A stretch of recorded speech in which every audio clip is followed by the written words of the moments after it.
ఇప్పుడు మన సంధ్య థియేటర్ జరిగిన విషాదం సంబంధించింది అయితే చాలా దేశవ్యాప్తంగా మారుమోగిపోతుంది. ఆ కుటుంబానికి 2 కోట్లు ఇవ్వబోతున్నారు అల్లు అర్జున్ గారు, అలాగే టీం అంతా కలిసి, మూవీ టీం అంతా కలిసి అంటున్నారు.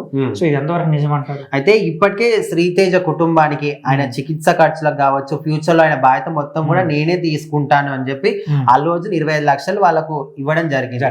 సో కొంతమంది 20 లక్షలు కూడా ఇవ్వలేదు, 10 ఇచ్చారు, ఇంకా 15 ఇవ్వాలని కూడా అంటున్నారు. సో ఇదంతా పక్కన పెడితే ఇప్పుడు అల్లు అర్జున్ అదే విధంగా మైత్రి మూవీ మేకర్స్ వాళ్ళు ఇద్దరు కలిసి ఒక ట్రస్ట్ ద్వారా 2 కోట్ల రూపాయలు ఆ కుటుంబానికి ఇస్తాము, ఆయన మొత్తం కోలుకునేంత వరకు, అదే విధంగా వాళ్ళ ఫ్యూచర్ అవసరాలు మొత్తం కూడా మేమే చూసుకుంటాం, వాళ్ళ బాధ్యత మాది అనే విధంగా ఒక భరోసాను అయితే ఇచ్చారంట.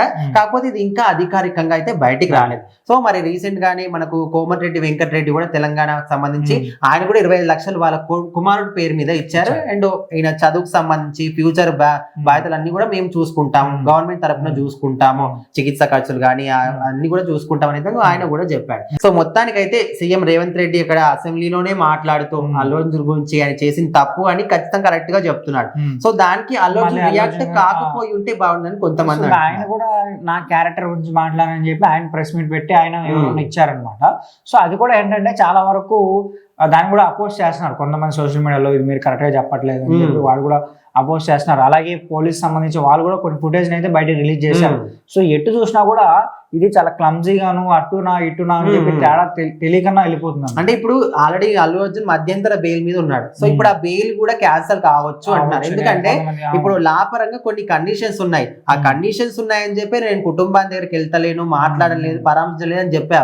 సో మరి ఆ కండిషన్స్ ని ఉల్లంఘించి ఇప్పుడు నువ్వు ప్రెస్ మీట్ పెట్టావు. సో ప్రెస్ మీట్ పెట్టాలి, అంతతో మాట్లాడని ఒక అది కూడా అందులో లేదు. సో అట్లాంటప్పుడు నువ్వు నిబంధనలు క్రాస్ చేసి నువ్వు ప్రెస్ మీట్ పెట్టావు. సో ఖచ్చితంగా బెయిల్ కూడా క్యాన్సల్ కావచ్చు, మళ్ళీ అరెస్ట్ చేయొచ్చు అన్న విధంగా కూడా అంటున్నారు. అండ్ ఆయన చెప్పిన మాటల్లో కూడా కొంచెం లాజిక్ కూడా లేదు. సో అప్పుడు స్టార్టింగ్ లో ఏం చెప్పాడు, ఇక్కడ ఆమె చనిపోయింది అన్న విషయం నాకు తెలియదు, మేము ఇంటికి వెళ్ళిన తర్వాత సినిమా చూసి వెళ్ళిన తర్వాత నెక్స్ట్ డే మాకు తెలిసింది అనే విధంగా చెప్పాడు. సో ఇప్పుడు పోలీసులు ఏమంటున్నారు, ఆయన సినిమా చూస్తున్నప్పుడే ఆమె చనిపోయినప్పుడే మేము వెళ్ళి చెప్పాము, ఆమె చనిపోయింది, మీరు ఇక్కడ నుంచి వెళ్ళండి అని చెప్పాము. కానీ ఆయన ఏమన్నాడు, నేను సినిమా చూసిన తర్వాతనే వెళ్తాను అని చెప్పారు. సో మొత్తానికి వాళ్ళు బలవంతంగా మీ ఉంటే ఇదంతా జరుగుతుంది, ఇంకా ఎక్కువ జరిగే అవకాశం ఉంది, తీసుకుంటామని చెప్పి అప్పుడు వెళ్ళాడు. సో అప్పుడు కూడా ఏం చేశాడు, మళ్ళీ రోడ్ షో చేస్తూ వెళ్ళాడు. సో ఇప్పుడు ఎంత జరిగింది, అంత క్లంతి ఉన్నప్పుడు నువ్వు ఏం చేయాలి, సైలెంట్ గా వెళ్ళిపోవాలి. సో అప్పుడు నువ్వు మళ్ళీ బయటకు వచ్చి అందరికి హాయి చెప్తూ రోడ్ షో చేస్తూ వెళ్ళాలి. సో ఖచ్చితంగా ఇదంతా కూడా తప్పే అని సీఎం రేవంత్ రెడ్డి ఇక్కడైతే దానికి సంబంధించిన వీడియో ఫుటేజ్ కూడా క్లియర్ గా ఉన్నాయి. అంటే ఇప్పుడు మీరేమనుకుంటున్నారు,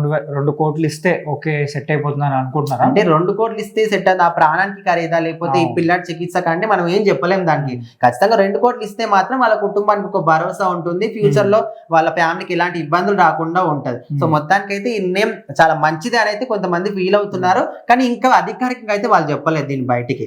సో చూద్దాం మరి ఎప్పుడు అధికారికంగా చెప్తారని.